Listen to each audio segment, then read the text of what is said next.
እና ብዙ ተቋማት፣ ብዙ አመራር፣ ብዙ አስተዳደር፣ ብዙ አደረጃጀት እንዲኖር ተብሎ ብዙ ነገር እስከ ጠቅላይ ሚኒስትር እስከ ፕሬዚደንት ብዙ ነገር ሊቋቋም ችሏል። ግን አንጽደቅባቸው ጽድቅ ስለሆኑ አንጽደቅ፣ ኃጢአት እንክፈልበት፣ እንዋረድ፣ ሰላም አናግኝ፣ ወደ መከራ እንግባ ተብሎ ብዙ ሰው ሞቷል። ብዙ ሰው ችግር መከራ ላይ ወድቋል ማለት ነው።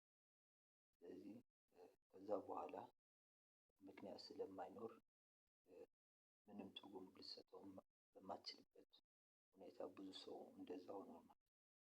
እና ይሄ ለማለት ነው። አመሰግናለሁ።